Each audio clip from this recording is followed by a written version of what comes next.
Ahora. Empezamos el último seminario de la temporada. Realmente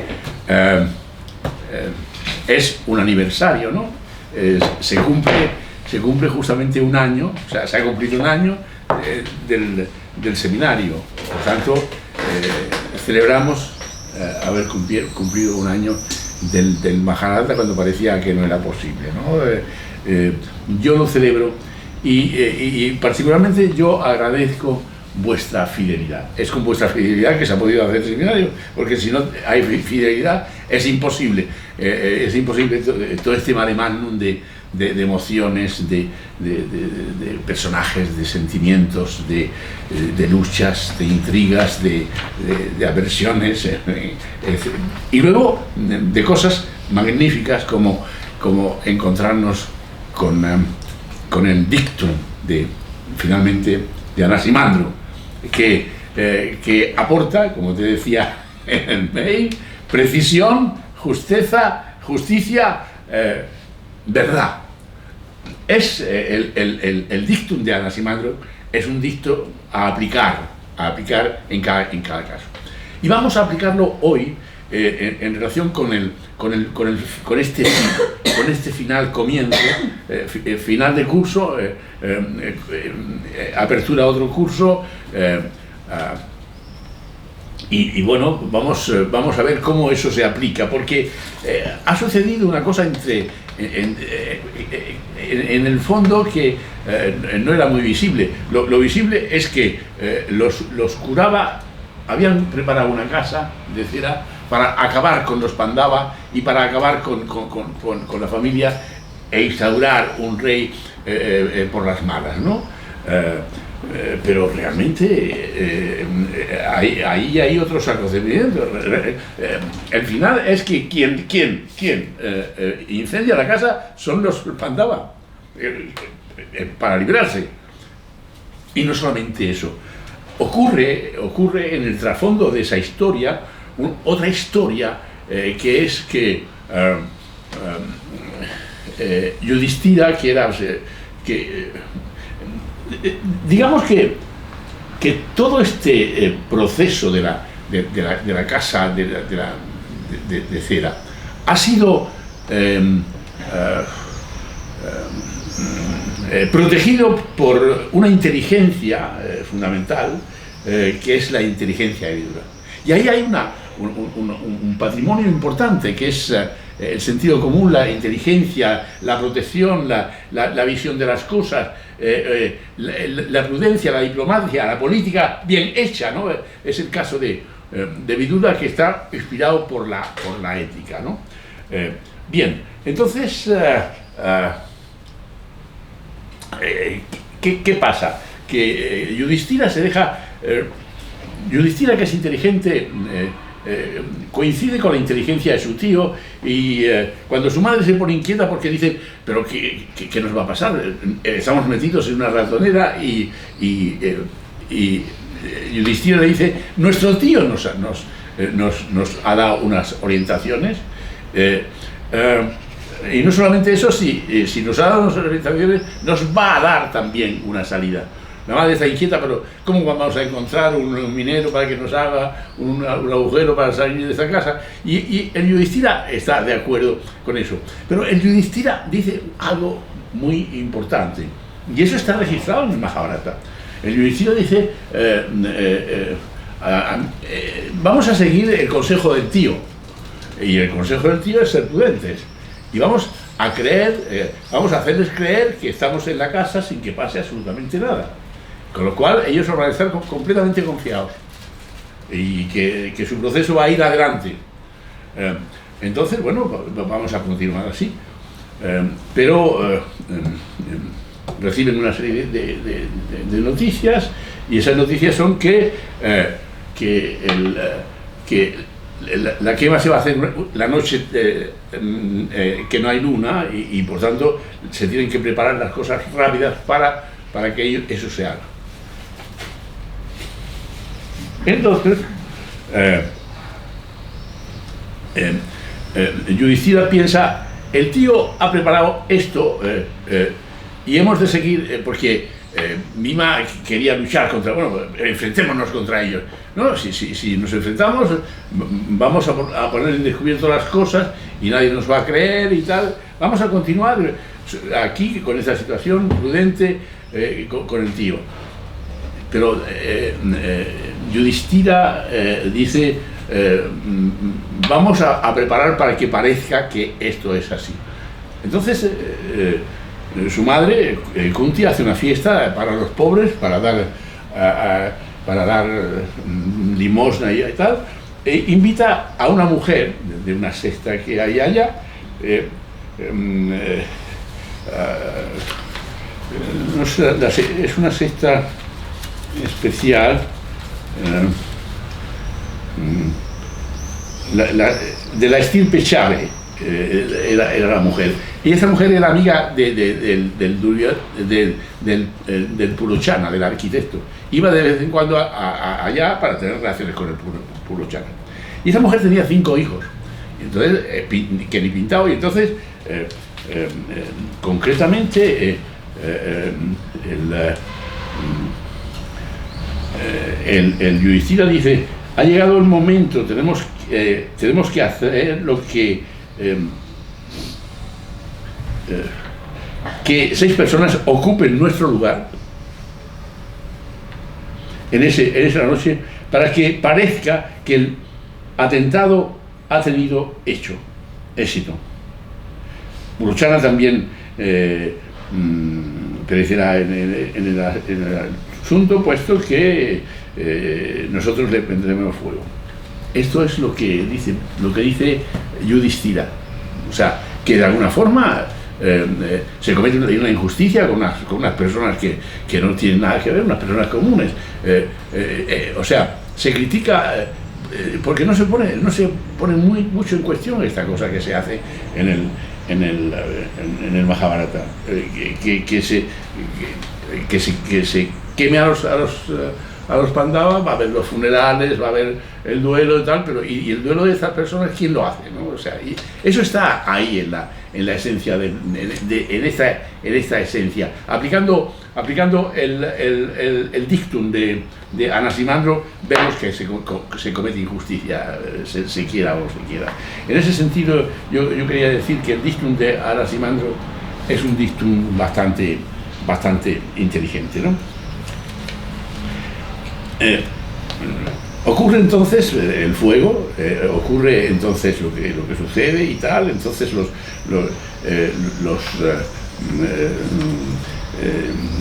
ya habíamos visto toda la preparación que había,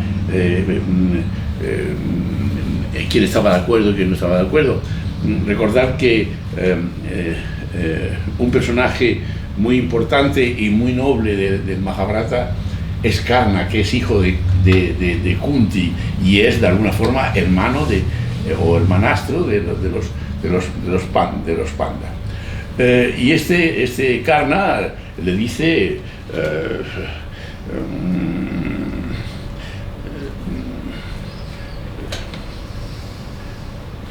detener esta traición. Le dice a su amigo Duryodhana y al tío, a Sakuni, el tío. Esto no es noble, que una gente valiente muera de una forma así. Y incluso le dice a su amigo Duryodhana: ¿y tú serás feliz siendo el príncipe coronado? Yo no te veo feliz. Dice: yo tampoco, ¿no? Pero resulta que mi padre fue injustamente castigado y yo no puedo resistir que Yudhishthira sea el rey. Sé tú el rey. Dice: yo de ninguna forma, dice Karna, cuando él podía ser el rey por ser hijo de Kunti, ¿no? Pero yo siempre estaré a tu lado y no estaré al lado de Yudhishthira, y por tanto yo, a pesar de los pesares, yo continuaré contigo. Bueno, los otros acontecimientos que pasaron en relación con esto es que de repente el fuego se da. Y Sakuni se queda sorprendido, dice, pero este Purusharma es tonto, ¿o qué pasa? ¿Lo hace un día antes? ¿Cómo es que lo hace un día antes? Pero él pregunta, ¿pero han muerto todos? Sí, han muerto todos, no se ha escapado nadie. Bueno, entonces se encuentra muy feliz de que las cosas hayan pasado de esa manera y adelante, ¿no? O sea, no hay ningún problema.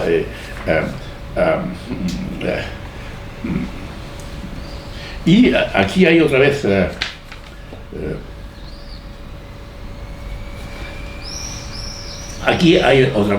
una discusión en relación entre Sakuni, su sobrino, y Karna. Karna le dice, cuando han muerto unos guerreros valientes y eso, todos tenemos que estar haciéndole un homenaje porque han muerto de tal guisa o de tal forma o de tal manera. Y entonces el Duryodhana dice, sí, yo también estoy un poco de acuerdo. Y el Sakuni dice, estos guerreros son completamente estúpidos. El asunto de la casa es un arma de guerra, es una conspiración. Lo que pasa es que ellos no saben utilizarla, pero es una conspiración. De modo que yo estoy muy contento de que yo, rey de Gandhari, el Sakuni, doy la felicidad al príncipe coronado, que es mi sobrino. Siéntate en el trono, prueba a ver cómo. Y el otro se sienta en el trono para ver cómo está. Esto después de la muerte de los Pandava, ¿no? Es decir, de la supuesta muerte. De la supuesta muerte. Para ellos, muerte de los Pandava y de su tía. Y entonces, pues el tipo se pone en el tal, y el Karna dice, yo estoy contento, pero no estoy contento, esto no puede ser, es una traición, en fin, cómo me arrepentiré toda mi vida de esto, etcétera, etcétera. Entonces se dicen, ¿lo sabe ya mi padre? Dice el Duryodhana. No, todavía no lo sabe. Entonces va a ver al rey y llega por la noche. ¿Cómo? Viene por la noche mi cuñado, el Sakuni, algo grave ha pasado. ¿Le habrá pasado algo a los Pandava? Y su mujer le dice, ¿por qué dices eso? Como si él estuviera al tanto de la situación, y su mujer Gandhari, ¿por qué dices eso? Entonces llega y le pregunta, ¿qué tal, Sakuni, hermano? ¿Cómo? Porque es su cuñado, está casado con su hermano. ¿Qué ha pasado qué ha pasado con los? ¿Pasa algo? No, todo está bien. ¿Ha pasado algo con los Pandavas? Sí. Han muerto todos junto con su madre. No me digas, qué horror, no puede ser, no puedo escuchar esa noticia, es tremendo. Entonces hace aspavientos, como que está preocupado y tal, qué horror, que no sé qué. Sakuni, vete de aquí porque quiero llorar a los Pandava. Y cuando se queda solo con su mujer le dice, pero qué horror, esto ha sido un asesinato o un accidente, como dice el Sakuni. Y la Gandhari dice, Duryodhana no lo puede hacer, es mi hijo. Dice, pero tu hermano sí. O sea, y además si esto es un asesinato, ¿cómo lo vamos a afrontar? Y qué horror y tal. Y ahora el otro horror, ¿cómo se lo decimos al jefe, al Bhishma? Bhishma es el tío que está con ellos allá. ¿Cómo se lo decimos a Bhishma? Pues hay que decirlo. Entonces llegan allá y entonces por la noche también despiertan al viejo Bhishma y ¿qué pasa? Mi rey, no me llames rey, llámame hijo. Esta noche, otra vez. Entonces, pues ¿qué pasa, hijo mío? Que los Pandava han muerto junto con tu cuñada Kunti. No puede ser. ¿Es así? Sí. Entonces, la reacción de cada personaje es completamente diferente, ¿no? Es decir, entonces el Bhishma dice, bueno, yo me voy a encerrar en mi habitación, que nadie me moleste hasta que yo salga, porque yo tenga fuerzas para afrontar esta situación. Mientras tanto, que todo el mundo se quede atrás. Entonces, la cosa pasa así y él queda en fin, encerrado en su mazmorra. Mientras tanto, el Vidura ya ha recibido información de que no son los Pandavas los que han muerto y por tanto está tranquilo, pero él no puede decir nada, porque si dice algo la cosa se desvela, y entonces él va a ver al rey y se está con él. ¿Y qué pasa? Pues mira que el Bhishma está enclaustrado, vamos a ver si puede salir. Entonces van allá y no hay manera, no sale y tal. Y bueno, total que esperan varios días. Solo al cabo de varios días, entonces una noche él salió y como siempre él se iba al río a consultar con su madre qué le había pasado y tal, con Ganga, ¿no? Y se va al río y aparece Ganga y le dice bueno, que había que celebrar las exequias de estas gentes y tal. Dice, no hay que celebrar ninguna exequias. ¿Cómo no? ¿Es que no se lo merecían? No es que no se lo merecían, es que no han muerto los Pandavas. Pregúntaselo a Vidura. Entonces, bueno, la reina el fantasma se va. Y entonces él le pregunta a Vidura, ¿qué ha pasado con los Pandavas? Sí, realmente no han muerto. ¿Y cómo no me lo has dicho? Bueno, era una estrategia. ¿Y la estrategia es más importante que misma? O sea, ¿cómo es posible? Bueno, es la política. Tú me enseñaste política y había que hacer política. Si yo te digo a ti que hay esta cosa, tú vas y le preguntas a Dhritarashtra y Dhritarashtra le pregunta a su hijo y todo el proceso se frustra y no nos enteramos hasta dónde han llegado con este proceso. Ahora sabemos hasta dónde se ha llegado con este proceso. Bueno, entonces él se va. No obstante, él no se queda contento y él vuelve otra vez a decir, pero bueno, yo quiero saber dónde están los Pandavas. O sea, entonces el Vidura le dice, mira, como ministro te lo tendría que decir, como primer ministro, como Vidura no te lo quiero decir. Entonces, porque si se enteran dónde están los Pandavas, entonces todo se viene abajo. Y entonces él acepta, dice, bueno, pero tenme informado de dónde van los Pandavas. Y bueno, este sería un poco la situación, ¿no? La situación sigue, o sea, el asunto global es ¿de qué manera un asunto llega tan lejos como tratar de quemar a una familia, ¿no? Y quemar a la familia representaría de alguna forma la instauración de un proceso mucho más severo. Es decir, eso sería los gérmenes de la futura guerra que va a pasar en el Mahabharata en Kurukshetra, ¿no? O sea, de modo que estos serían los fundamentos de la guerra, ¿no? Los fundamentos de la guerra. Y luego estudiaremos todo eso con Heráclito y con Levinas sobre la idea de la guerra y por qué la guerra y por qué era toda esta situación, ¿no? Pero resulta que los Pandavas vinieron del fuego sempiterno de Heráclito, donde se acabó con todo, ¿verdad? Que se acabó con la casa, se acabó con ellos aparentemente, y ellos van debajo de la tierra, es decir, buscando la libertad debajo de la tierra, hasta encontrarse con el fluir del río heracliteano otra vez, que los llevará hacia el sur, como yo os decía en el mail, hacia el bosque endiablado. Yo pienso que todo eso tiene una significación muy profunda. Os he dicho de qué manera lo malo también estaba inscrito en los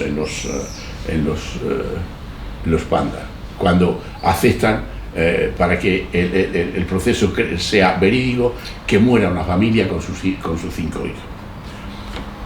Parecería que la solución de ir al bosque sería una situación de purificación a través de la naturaleza. Y bueno, entonces ellos van por el camino, pero se cansan y dicen, bueno, vamos a descansar. Y hay toda esta cosa interesante del Mahabharata, que son los diálogos y la forma de hablar del Mahabharata, ¿no? Entonces, en un momento determinado, la madre dice, vamos a descansar. Y Yudhishthira dice, pero aquí estamos muy cerca de Hastinapura y nos pueden encontrar, es muy peligroso. Entonces, Bhima, que es un personaje muy especial, es un hombre fuerte, es el hijo del viento, fue engendrado por Kunti, el hijo del viento, y por tanto es un hombre poderoso y fuerte.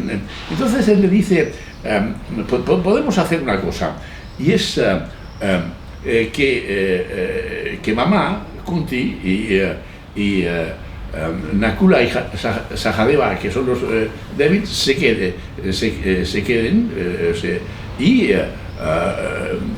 y nosotros nos vamos.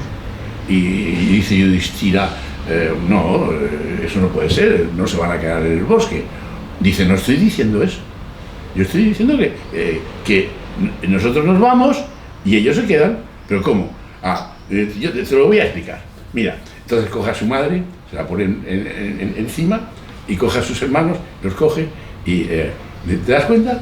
Ellos se quedan en mis brazos y nosotros vamos andando. O sea, lo que quiero deciros con esto es que hay en Mahabharata esta forma de lenguaje simbólico o irónico o permanentemente imaginativo, que fuerza a la imaginación permanentemente para que eso se dé. ¿Estamos? Esa sería un poco la situación. Y bueno, pues entonces este Bhima pues va hacia adelante. Otra cosa significativa de este personaje Bhima, este personaje Bhima es un personaje amable, risueño, pero que se las trae, ¿no? A su primo Duryodhana lo traía mal traer. O sea, si se subía a un árbol, lo traqueteaba hasta que lo tiraba del árbol. Se reía de él, le hacía un bullying, un real bullying, ¿no? Este es el Bhima. Por otra parte, el Bhima se comía la mitad de la comida de los Pandava. Es decir, es el representante de la voracidad, es un tipo fuerte y tal. Es un tipo, es la voracidad en persona, ¿no? O sea, es voraz por una parte, es violento por otra, y ahora lo veréis, y bueno, total, que, y bueno, por otra parte muy generoso. Y digo esto porque se va a producir una cosa interesante en este bosque. Yo he dicho si el bosque era la purificación, o sea, una especie de purificación por la naturaleza, ¿no? Bueno, la realidad es que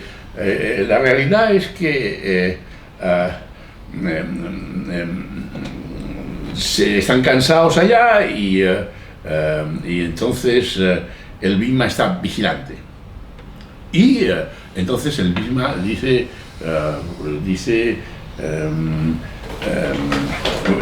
viene la madre y le dice, oye, ¿cómo es posible que te quedes tú toda la noche? vamos a llamar a Arjuna. ¿Cómo va a ser eso si es menor que yo? O sea, inmediatamente se ofrecen estas oportunidades. Bueno, pues entonces Yudhishthira, yo soy menor que él, porque él es el responsable de todas las cosas, de modo que tampoco puede ser.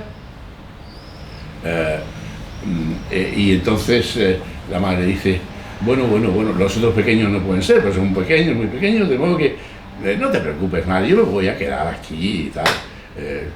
Bueno, es que me da miedo. ¿Te da miedo? ¿De qué te da miedo?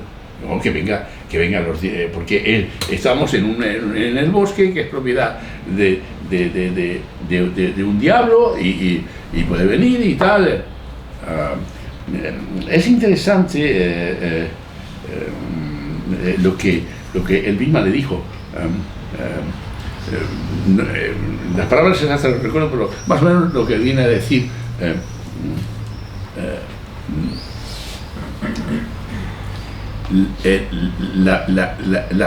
La persona a la que deben de tener miedo es a mí. El terrible soy yo, el temible soy yo, no el diablo. ¿Por qué no piensas eso? Que yo soy el temible, que soy... Y es verdad en relación con toda su fuerza, es verdad en relación con toda su voracidad, y que es verdad que él fue el que prendió fuego a todas las cortinas y a todas las cosas él fue el fuego de la casa de cera, ¿no? Y él ha sido de alguna forma el fuego o la cerilla que encendió a Duryodhana en un principio para que sintiera esa rabia y esos odios que cuando era niño lo liaron en una alfombra, ¿recuerdas? Y lo tiraron al río para matarlo y librarse de él, ¿no? O sea, ya querían librarse de ese diablo. Y él dice a su madre, ¿y no crees que no soy yo más temible que otras personas? ¿No soy yo temible? El temible, Entonces él se queda ya por la noche y de repente se oye un ruido. Y bueno, pues se pone alerta. El ruido es del diablo, ¿no?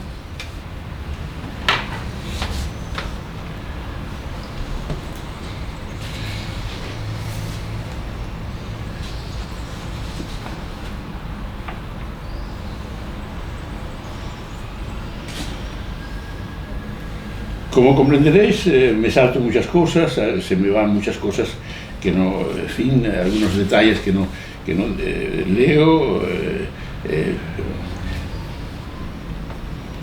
No, lo que dice él en un momento.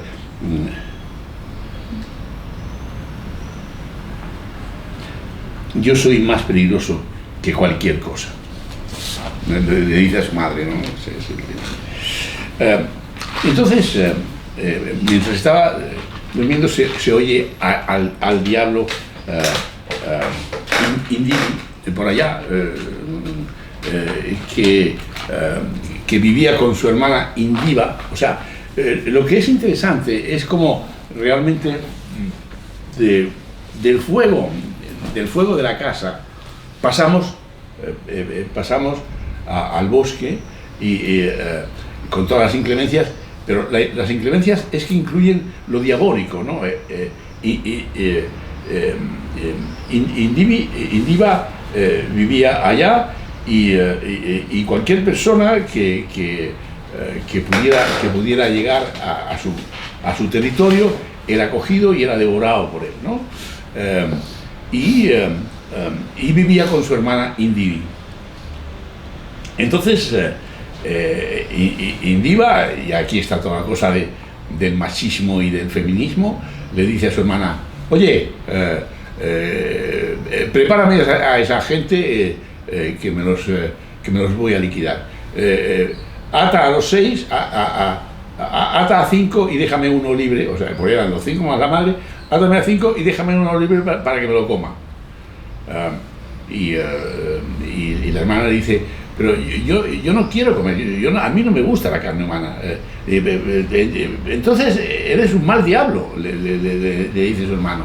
Pero pero la trata de una forma muy despectiva por ser mujer, ¿no? O sea, ves y prepárame a las cosas. ¿Qué pasa en tal situación?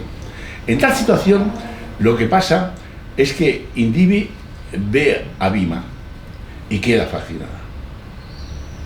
Queda fascinada de tal forma que se enamora de él. Y entonces reza a Shiva y le dice: yo quiero casarme con este hombre, este es el hombre de mi vida. Es fornido, es guapo, es atractivo, es fuerte, yo quiero casarme con él. Entonces el Indiva le dice: oye, Indivi, pero ¿qué pasa que te estás retrasando? Yo tengo mucha hambre, ¿no? El vino no es suficiente para calmar mi sed, necesito sangre humana para calmar mi sed. De modo que aligera y tráeme una persona. Mira, Indiva, resulta que me he enamorado de esta persona y no puedo hacerlo, o sea, pero los diablos se van a reír de nosotros, ¿cómo vas a hacer eso? Y entonces, que no vas a hacer, entonces la coge y para maltratarla, pegarle y tal. Y en eso el Bhima se despierta y no acepta que haya un maltrato femenino, ¿no? Y digamos que aquí está el primer elemento de defensa de la mujer o contra el maltrato femenino, está aquí. No puedes maltratar a una mujer así, le dice el Bhima. Y entonces intenta cogerlo, pero el diablo lo coge a él y lo lanza por los aires, y entonces la Indivi le ayuda un poco hasta que finalmente, bueno, pues empiezan a pelear y realmente lo llega a matar a Indiva. Y entonces ya la familia que estaba durmiendo, mientras empezaba a pasar esa cosa, se despierta en la lucha y pasa un acontecimiento interesante, ¿no? Otra vez, esto es otra de las manifestaciones del Mahabharata. En todo momento hay manifestaciones de digamos, de ética, de comportamiento, de funcionamiento. En un momento determinado de la lucha feroz entre Indiva y Bhima, Arjuna se decide a entrar y Yudhishthira le dice: no, eso no puede ser, no pueden ser 2 contra 1, eso no está bien, de modo que hay que dejarlo solo a él. O sea, que son nobles siempre en la pelea. Y finalmente, bueno, pues él consigue reducirlo y de alguna forma no se sabe bien si es él solo o es con la ayuda de Indivi que de alguna forma participa ayudándole, ¿no? O que está de su parte. Entonces, cuando termina todo eso, ella se dirige a la madre y le dice: yo me he enamorado de tu hijo y yo quiero ser tu hija, de modo que concédeme todo esto. Y entonces están todos los hermanos allí en conciliábulo, ¿no? Y dicen: bueno, pero ¿cómo vamos a perder a Bhima y que se case con Indivi? O sea, y la madre dice: pero yo he visto que realmente... entonces Indivi recurre a Kunti como mujer, ¿no? Yo estoy enamorado de tu hijo, yo quiero... y Kunti dice: tu deseo es el mayor de los deseos y que debe ser cumplido porque es el amor, ¿no? O sea, lo que es interesante, digamos que esta historia terrible y trágica de la casa de cera, donde se quema una familia y tal, es como si a través de este personaje salvaje y brutal que es Bhima, se pudiera, habiendo vencido al diablo, o sea, hubiera una especie de reparación, o de pseudo reparación, o de intento de reparación, o de intento de reconducir las cosas a través del amor que surge entre ellos. O sea, entonces el Bhima se encuentra como un niño con zapatos nuevos que no sabe qué hacer, porque cuando lucha él sabe funcionar, pero ahora con las emociones él no sabe qué hacer y está como así y tal, y entonces el Yudhishthira le dice, mira, Bhima, tú no te preocupes, vete adelante, porque cuando aparece el amor, le dice una frase muy bonita, ¿no? Pues uno debe seguir y debes entregarte, y por tanto esa es la guía fundamental.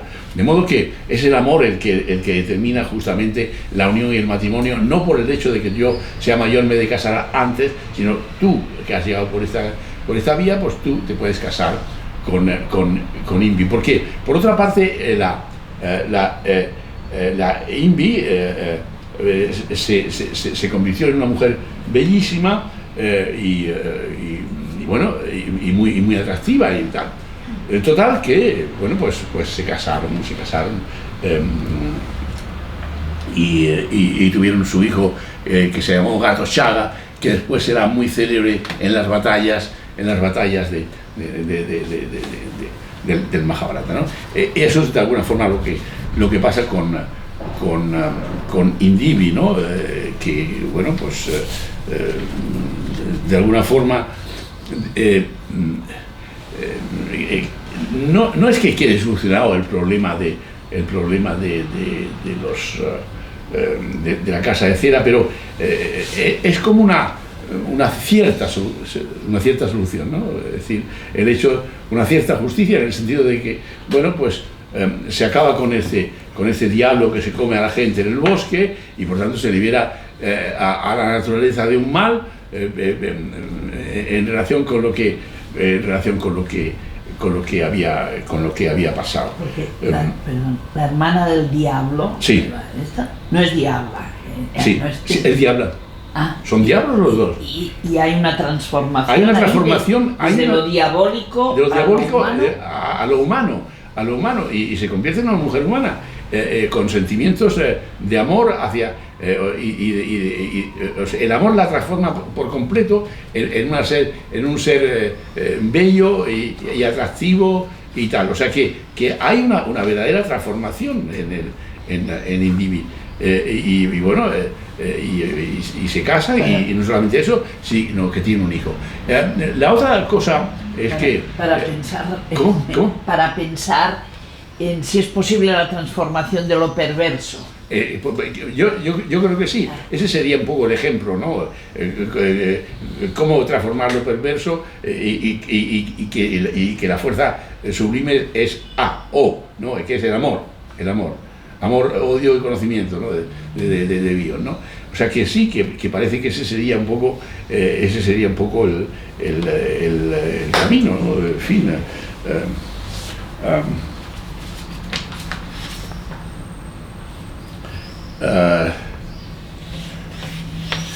Bueno,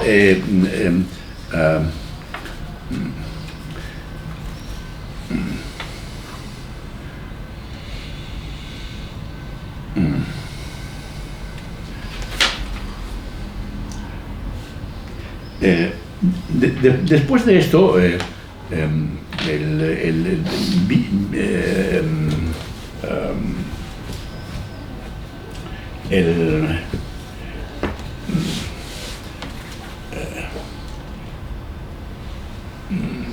Bhishma está preocupado por saber dónde están sus sobrinos y va a casa de Vidura, que está con su mujer, dice: yo te he enseñado políticas, pero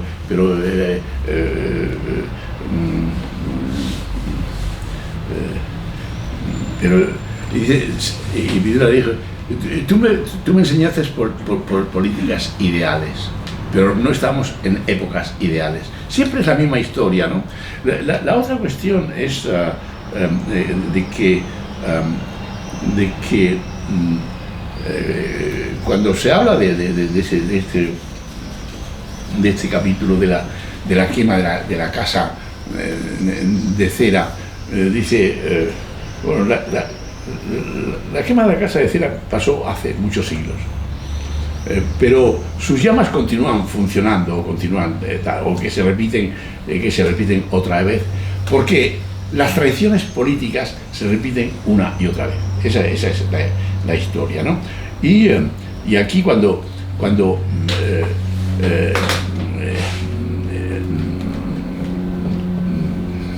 ¿cómo se llama? Cuando Bisma va a ver a su sobrino Vidura para que le explique las cosas y le habla de política, porque él le había enseñado la política. Dice, no es una política idealista como tú querías, porque los ideales ya sean tal, y hay que ser mucho más realista, ¿no? Y es cuando él le dice, bueno, le fuerza y le dice, los Pandava está en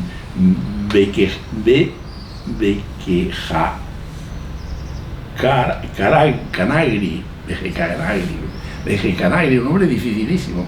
Estaban en esa ciudad, ¿no? Beke Hanagri.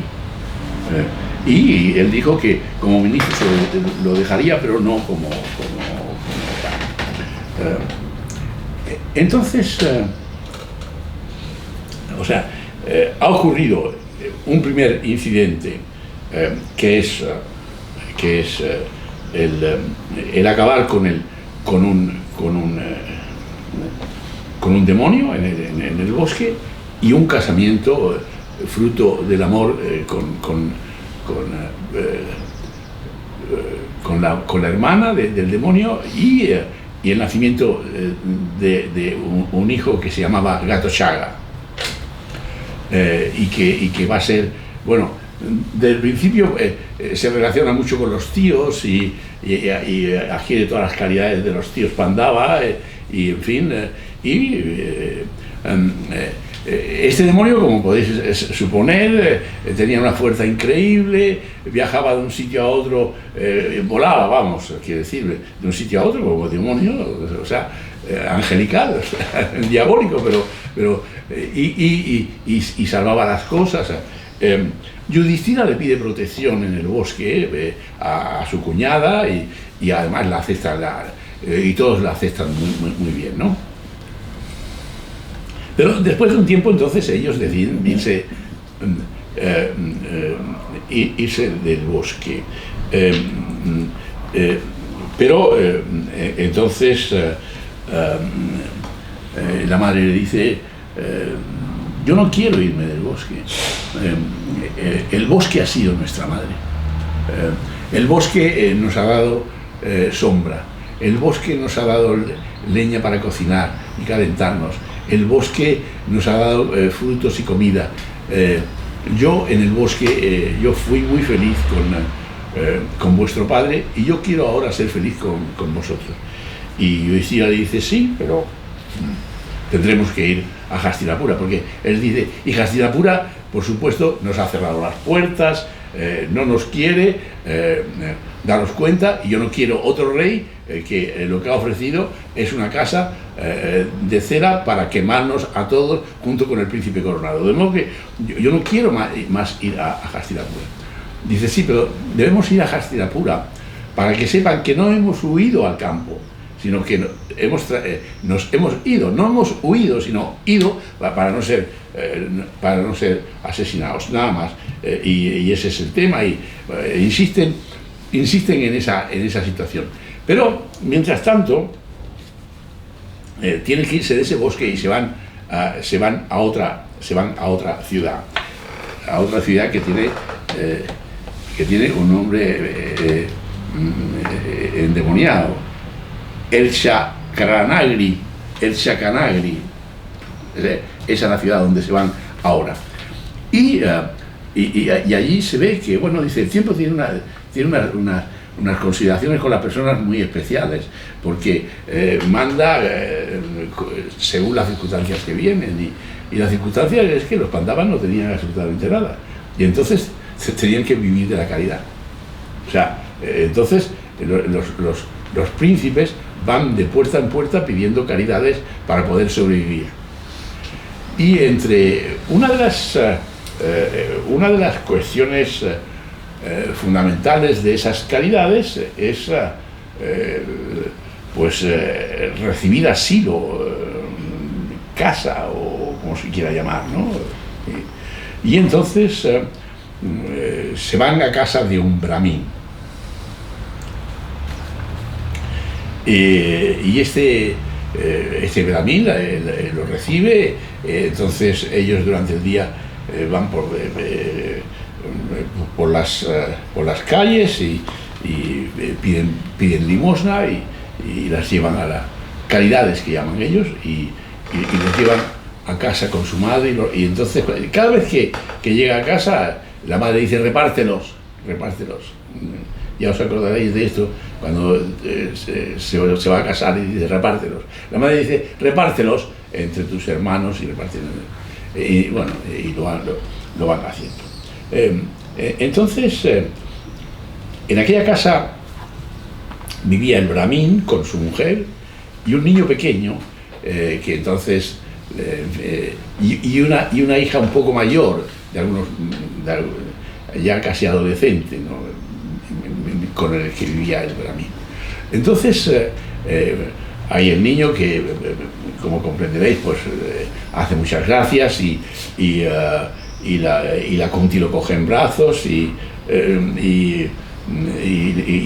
la Kunti dice: bueno, yo realmente he sido muy feliz en esta casa. Y el niño le pregunta: ¿y qué es la felicidad? La felicidad. Dice: pues mira, la felicidad es una cosa muy dulce. Sí, pues dámela si es dulce. Si es dulce como tu forma de hablar. O sea, le dice la Kunti: pues yo quiero ese dulce. Bueno, pues hay toda una historia ahí de la Kunti hablando con todo eso. Pero mientras la Kunti está hablando con el niño y con la hermanita que cuida al niño, llega el padre y habla, porque estaba la madre también allá, ¿no?, con la Kunti y tal, y el padre llama a la madre y le dice que venga. Y entonces se desarrolla una conversación bastante seria entre el padre y la madre. El asunto es que el padre debe cumplir una misión, y entonces el padre debe cumplir una misión, y es una misión terrible, y la madre dice que es ella la que va a ocupar el lugar de cumplir la misión del padre, ¿no?, porque ella se debe al padre. Entonces hay toda una declaración de fidelidades de parte del padre a la mujer y de la mujer al padre, ¿no?, de que deben cumplir con todas esas fidelidades.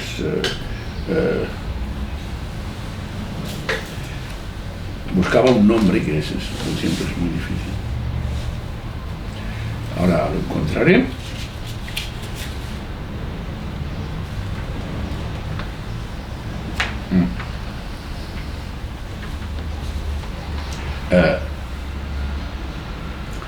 Entonces, bueno, ellos discuten qué es lo que quién se va a sacrificar. El hombre le dice: yo te prometí que me sacrificaría por ti cuando me case contigo, y tú eres la madre de este hijo, y tú te tienes que quedar con este hijo, y no puede ser. Yo me tengo que sacrificar yo, y la madre no, me tengo que sacrificar yo, y tal, en fin. La hija lo oye, y entonces la hija deja al niño con la Kunti y se va también allá, y dice: yo soy hija y yo también merezco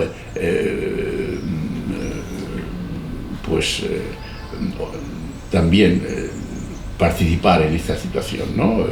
Y entonces llega la madre y coge al niño y dice: oh, has venido muy pronto. Le dicen: ¿de qué se trataba el asunto? Porque entonces la Kunti dice: bueno, pero ¿qué asunto tan serio estáis tratando? El asunto es que el padre debe, un miembro de la familia debe ser entregado hoy a un diablo que necesita alimentos como los otros, y necesita un sacrificio humano y una persona, y resulta que este es el Bakasur, el diablo Bakasur. El diablo Bakasur tuvo una guerra con el rey, se la ganó y se quedó con el territorio, con lo cual él tiene derecho a comerse un ser humano cada semana y que le den alimento todo el tiempo, porque el rey cobarde se había ido y entonces les había dejado abandonados sin nada. Es decir, la cobardía de un rey hace que el pueblo no sea feliz, porque el rey fue cobarde y el rey se fue de allá. De modo que entonces, como esto era un despropósito, entonces llegaron a un acuerdo con el Bakasur de que cada semana le darían un alimento y un ser humano, y no como cuando él quisiera entrar y hacer un desastre enorme. Entonces, con ese acuerdo era así. Y entonces, ahora le había llegado el turno a esta familia, a esta persona, a este brahmin, que era un brahmin que vivía de la religión, de sacrificarse. Entonces Kunti dice: pero eso no es posible, porque como el niño va a quedar desprotegido o sin el padre o la madre. Eso no, hay que hacer alguna cosa. Yo tengo 5 hijos y mis 5 hijos pueden ayudarnos. El brahmin dice: de ninguna forma, mis invitados no pueden ser sacrificados o ponerse en peligro de muerte por mí. O sea, aquí viene otra vez toda esta cosa del honor, ¿no? Es decir, toda esta cosa de la generosidad por la vida que se expresa por una parte la crueldad y por otra parte la generosidad, la entrega, los valores fundamentales, en fin, las cosas básicas, y el brahmin no lo permite. Dice, bueno, Kunti dice: bueno, yo tengo 5 hijos, no es lo mismo que se pierda el padre de la familia, que se pierda un hijo y tal, porque antes había habido la discusión. Son detalles que, como veréis, me voy a dejar miles de detalles que son tremendamente sabrosos y elocuentes, ¿no? El asunto sabroso es que el padre le dice a la hija: antes yo que tú, porque tú eres joven, tú eres un regalo que se nos ha dado para darlo a otra persona, y tú eres el inicio de otra generación, y por tanto van a venir otros hijos detrás de ti, y por tanto tú no puedes, tú eres una promesa. Y no, o sea, hay miles de detalles de este tipo, ¿no? que discuten para entregar la vida, ¿no? La hija entrega la vida a los padres, pero los padres dicen: tú eres un futuro de vida, porque vas a tener más hijos, ¿no? De modo que la Kunti se planta allá y dice: en fin, yo soy una invitada. Y aquí es donde se dice que Kunti da un doble sentido, una doble significación al concepto de invitado. Y como soy invitada, yo tengo que proteger la casa y proteger las personas que están en esta casa de las injusticias que se puedan cometer contra ellos. Con lo cual, Kunti da una nueva definición de invitado. Entonces va a ver a sus hijos y se lo consulta a Yudhishthira, por supuesto. Pero ella ya tiene una idea. La idea que tiene ella es de que quien puede salvar a todos ellos es el Bhima, que es el fuerte, que es el tal, en fin, el poderoso y tal, y no los otros. Y aquí, entonces, la madre va a discutirlo con los hijos, y lo discute primero con Yudhishthira. Le dice, mira, yo creo que por justicia, nosotros que somos invitados de esta gente que nos han traído aquí, nosotros debemos hacer algo por ellos. Y lo que vamos a hacer es ir a luchar contra este diablo. Y entonces, tanto porque es una injusticia como que se lo debemos por invitados. Y el Yudhishthira le dice, tienes toda la razón. Y yo, que soy el mayor, debo hacerlo. Entonces ella dice, tú no puedes hacerlo, porque tú te debes a Hastinapura. Por tanto, debe ser otro hermano. Y entonces ella se va. Los otros son pequeños, son más pequeños, y también quieren participar y esto, pero no, ella no lo deja, y entonces se lo dicen a Bhima. Y porque a todo esto Bhima se había casado y estaba casado, pero llega justamente en el momento de que están hablando de esta situación, es el momento en que Bhima llega de su casa, que está casado con Indrivi, ¿no? Indrivi.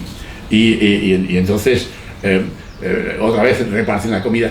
Este asunto de la comida permanentemente es tocado en la situación. El asunto de la comida, la voracidad o la degustación de los manjares, ¿no? Por ejemplo, los hermanos dicen, nos hemos acordado mucho de ti. La comida sin ti no tiene sentido, o sea, porque él es el que le da el sabor o la fuerza o el apetito o tal, en fin.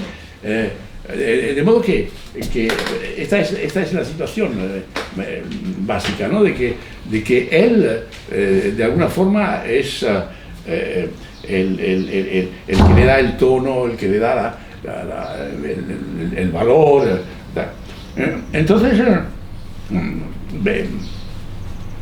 Entonces participan en esta situación y Bhima dice, realmente yo creo que sí, yo creo que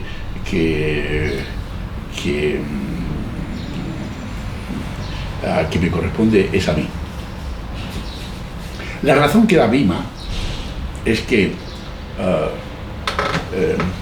si yo me como la mitad de los alimentos, yo tengo derecho a tener la mitad del peligro, de compartir la mitad del peligro. O sea, la mitad del peligro es mía. Porque si yo como la mitad de los alimentos, yo debo pagar de alguna forma con la mitad del peligro. La mitad del peligro puede pasar por mí. Otra vez aquí está el dictum de Anaximandro. Pagan de acuerdo con el pagar o el reparar de Anaximandro. ¿Os acordáis? O sea, esa sería un poco la idea. Y entonces Bhima dice, no, a mí me corresponde justamente el pagar esta situación y yo debo pagarla, y yo debo exonerarla, etcétera, etcétera. De modo que me corresponde a mí. Bueno, hay una especie de forcejeo entre los hermanos de ver quién es el responsable, pero ninguno no se compromete con la situación. Todos se comprometen con la situación de alguna forma. O sea que esa sería la situación. Entonces se prepara todo el pueblo y preparan un carromato grande de comida y el Bhima se va solo a enfrentarse con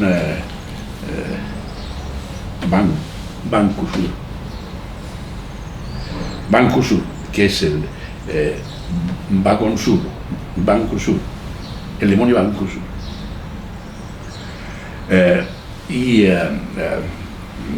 cuando ya está cerca de la cueva de Bancosur, dice, se para, se baja del carro, y como es un hombre voraz que quiere comer, dice, oye, pero le dice al burrito, mira, te voy a liberar del peso, ¿no? Y empieza a bajar comida y a comérsela, ¿no? Y además, en fin, yo tengo hambre y entonces se satisface con toda la comida y come.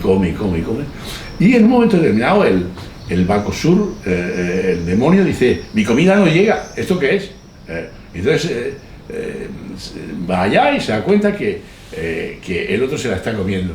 Y cuando llega, bueno, hay toda la escena de, no, espera, que estoy terminando, coge un melón y lo parte así, se lo come así entero, o coge otras cosas y, no, espera, que esto que estoy comiendo es muy delicioso, ¿no? En fin. Entonces el otro dice, no, óyeme, pero lo que me parece es que tú también tienes un buen bocado, ¿no? Porque tú tienes bastante carne para comer fuerte y tal. Hay toda una conversación en torno a la voracidad entre ellos, ¿no? El uno se come los alimentos de Bancosur y el otro está esperando comerse los alimentos y a él.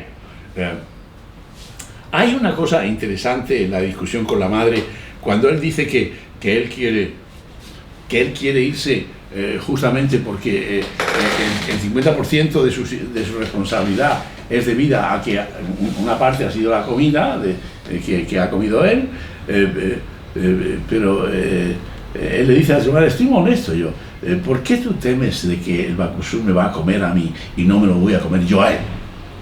O sea, siempre, o sea, él tiene una seguridad en sus cosas que es impresionante, ¿no? Y tal. Entonces, bueno, pues llega el asunto y está terminando su comida, y entonces llega el Bancosur y empieza la lucha, ¿no? La lucha entre ellos, a golpes, con los brazos, hasta un momento en que el Bancosur se va hacia un árbol, coge un árbol y lo arranca, y al mismo tiempo el otro, que se da cuenta que va a coger un árbol para atacarle, coge otro árbol y lo coge entre los brazos, lo saca y la lucha es con árboles, o sea, increíble, ¿no? Hasta que los árboles los saltan y el Bancosur está en el suelo. Entonces él coge la carreta con la que ha llevado toda la comida y con la carreta y entonces le golpea y lo tira al suelo. Y no solamente eso, sino que no solamente hace eso, sino que el diablo tiene cuernos, ¿no? Entonces los cuernos los arranca y con los cuernos lo mata. Con los propios cuernos os doy este detalle no por el tremendismo del detalle, sino para expresar toda la idea de los cuernos, de la maldad sobre el propio diablo y tal, en fin, y lo que eso significa, ¿no? Entonces el Bancosur muere. Entonces el Bhima se va al pueblo y tal, en fin, y una gente del pueblo merodeando por allá se encuentra, hay que tener cuidado porque puede venir el Bancosur y puede hacer algo, y de repente se encuentra con el Bancosur muerto en el suelo. ¿Pero quién ha sido? ¿Quién lo ha matado? Y tal, en fin. Entonces van al pueblo y se preguntan ¿quién ha matado al Bancosur? No sabemos quién es y tal, no, pero el turno le tocaba al Brahmin, de modo que es el Brahmin el que lo ha matado. Entonces van a casa del Brahmin a preguntarle qué ha pasado con el Bancosur.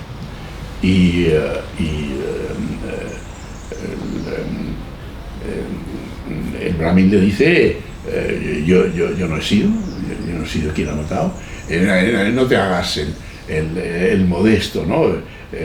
Llevamos tantos años luchando sufriendo a este diablo y tal, y ya has acabado su vida y tal, y has sido tú, que no he sido yo, en fin. Entonces, Bueno, ¿quién ha sido? Pues han sido los invitados que yo tenía aquí. Entonces, él le dice, bueno, pues llama a tus invitados para poder felicitarle, ¿no? Y a ver qué ha pasado. Y entonces llama a su mujer y entonces, oye, que los del pueblo quieren saludar a los que han matado al Bacusur. No están, se han marchado. De modo que no se puede hacer nada. Daros cuenta del detalle, ¿no? O sea, entonces lo que se dice es que el propósito de los Pandava no era el Bacusur. Su propósito fue hacer una cosa social, de ayuda al pueblo, pero que ellos no querían matar al Bacusur, sino que se puso en su camino y por eso lo liquidaron, ¿no? Pero que no era su propósito y por eso tampoco tenían que ser reconocidos. Entonces ellos se marchan otra vez al bosque, ¿no? Entonces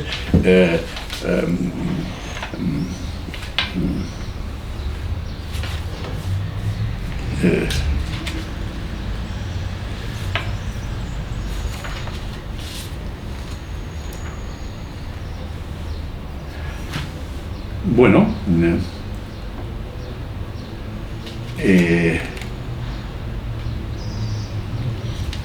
y entonces, bueno, pues allá se van al bosque a esperar un nuevo acontecimiento, ¿no? Es decir,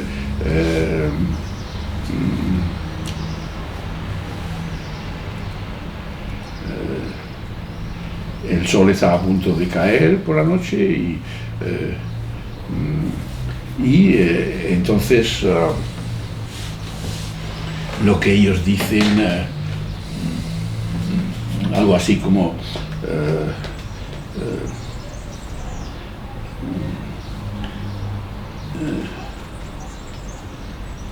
esperemos que las cosas cambien, y otros dicen las cosas no van a cambiar si no cambiamos nosotros, ¿no?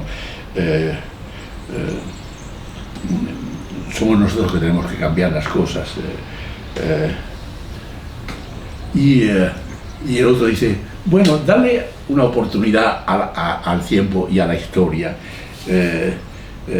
Y el otro dice, las estaciones cambian con mucha puntualidad y llega el tiempo de todas las cosas. El tiempo es muy preciso y es el que viene a arreglar. Aquí hay toda una discusión en relación que si es el tiempo que va a arreglar las cosas o es el hombre que va a influenciar, y ahí hay toda una duda hasta qué punto el hombre es capaz de cambiar las cosas o no y tal. Ahí dejamos el asunto de este seminario, en el que otra vez la ceguera está dominando toda esta situación de la casa del Mahabharata, con esa ambigüedad que termina la situación, en el que realmente los Pandava se han visto implicados justamente en una situación de dificultad y de compromiso, ¿no? Vamos a ver qué nos depara el futuro después de este año de trabajo.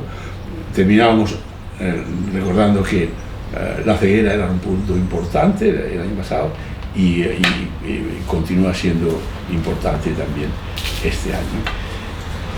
Buen verano y muchas felicidades y muchas buenas cosas para todos. Igual.